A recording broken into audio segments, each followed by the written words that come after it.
बहन, यकीन ही नहीं होता कि अब्बा यूँ अचानक से हमें छोड़कर चले गए। बस भाई क्या कह सकते हैं, जो अल्लाह को मंजूर। पर अब्बा ने तुम्हारे साथ बहुत बड़ी ज्यादती की है कि फौत होने से कुछ दिन पहले ही तुम्हारे हिस्से की सारी ज़मीन बेच गए। अगर अब्बा ने ऐसा किया है तो मुझे उनसे कोई गिला नहीं, उनको जो बेहतर लगा उन्होंने किया। बिल्कुल, अगर तुम चाहो तो मेरी ज़मीन रख लो, तुम छोटी बहन हो मेरी, तुम पे सब कुर्बान। नहीं नहीं भैया, मुझे नहीं चाहिए। अल्हम्दुलिल्लाह अल्लाह का दिया सब कुछ है, मैं खुश हूँ अपने घर में। ठीक है बहन।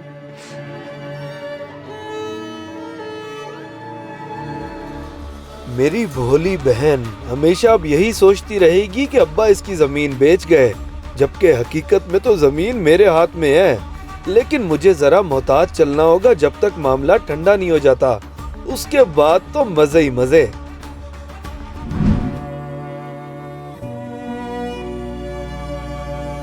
मुझे तो यकीन ही नहीं हो रहा कि अंकल ऐसा कैसे कर सकते हैं कि सिर्फ तुम्हारे हिस्से की ज़मीन बेच दें, वो भी बिना बताए। उनकी मर्जी, मैं क्या कह सकती हूँ।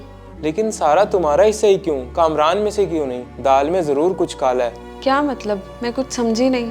मतलब ये कि कहीं तुम्हारे भाई ने तुम्हारा हिस्सा। अरे नहीं नहीं, भैया तो बहुत अच्छे हैं, वो तो बल्कि कह रहे थे मेरी ज़मीन रख लो अगर चाहिए तो। चलो मुझे अपने लिहाज से भी तसल्ली करने दो, फिर देख लेते हैं। चलें, जैसे आपको बेहतर लगे।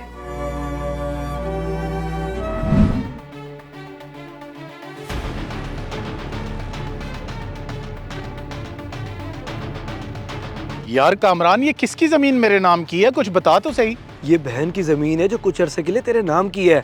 जब मामलात कुछ हल हो जाएंगे तो वापसी अपने नाम करवा लूंगा। बहन की जमीन है तो तू उसी को क्यों नहीं दे देता? इतनी ज्यादती तो ना कर उसके साथ। किस चीज की ज्यादती? हमारे खानदान में बहन बेटियों को जमीन देने का रिवाज नहीं है। बस उसकी अच्छी जगह शादी कर दी है, यही उसके लिए बहुत है। बड़ा अजीब रिवाज है तुम लोगों में। खैर, अब मैं क्या कह सकता हूँ।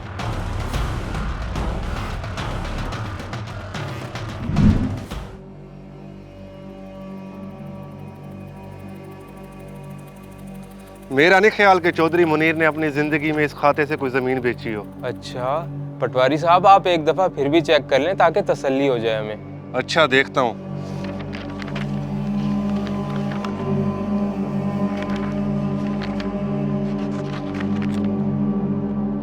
हाँ, यहाँ पर लिखा आ रहा है कि कुछ जमीन किसी तीसरे फरीक के नाम हुई है।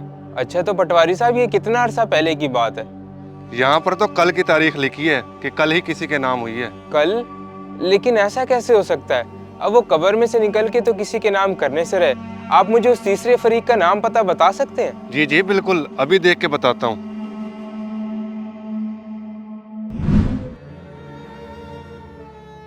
मैं सोच भी नहीं सकती थी भाई इतना गलत करेंगे अपनी इकलौती बहन के साथ। जी हाँ, जमीन और पैसा चीज ही ऐसी है बेगम, जो रिश्तों को अंधा करके रख देती है। सही कह रहे हैं आप। बस मुझे दुख इस बात का है कि उन्होंने नाम अब्बा जी का लगा दिया।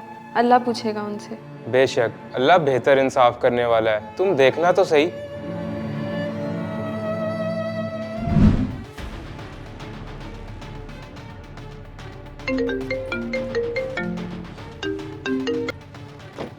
हेलो। जी कामरान साहब, मैं अनवर पटवारी बात कर रहा हूँ। जी जी पटवारी साहब, फरमाएं। जनाब, हुआ ये है कि आपके वालिद साहब ने बैंक से लोन लिया था 225 खाते की ज़मीन प्लज करवा के। तो बैंक को लोन वापस ना करने की सूरत में कानूनी तौर पर उन्होंने आपकी ज़मीन पर कब्जा कर लिया है। क्या? कब्जा कर लिया, वो भी सारी जमीन पे? जी हाँ, आप कोर्ट में अपील करके देख लें। 2 करोड़ का लोन था, अदा करके ज़मीन वापस ले सकते हैं। मेरा काम था सिर्फ आप तक इतला पहुँचाना। 2 करोड़? मुझे तो लगा था कि अब्बा ने वो लोन उतार दिया है, मगर नहीं उतारा था। उनकी वजह से मेरी जमीन तो गई हाथ से। अब जाके फौरन दूसरे खाते वाली जमीन तो संभालूं।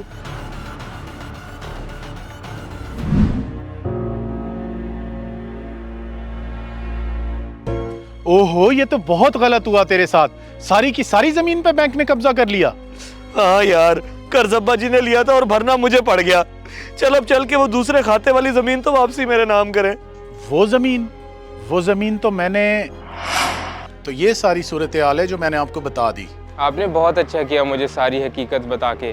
अब आपके ज़मीर पे है कि वो आपको क्या इजाज़त देता है। ज़मीर तो मेरा मुझे उस दिन से मलामत कर रहा है जब से उसने ये ज़मीन मेरे नाम की है। चलें ठीक है, फिर 1-2 दिन में इंशाल्लाह मेरी बेगम के नाम ज़मीन वापसी करवा लेंगे। जैसे आप कहें, मैं हाजिर हूँ। क्या? तूने जमीन उनके नाम कर दी। इतना बड़ा धोखा मेरे साथ। तूने दोस्ती का जरा भी लिहाज ना किया। ओ कैसा धोखा? धोखा तो तूने किया अपनी सगी बहन के साथ। कम से कम तेरे चक्कर में मैं अपनी आखिरत खराब नहीं कर सकता था, इसलिए जिसकी चीज थी उस तक पहुंचा दी मैंने।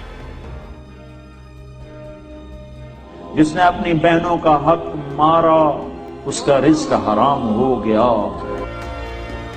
इस मैसेज को सदका जारिया समझ के ज्यादा से ज्यादा शेयर करें। शायद आपकी वजह से किसी की इस्लाह हो जाए।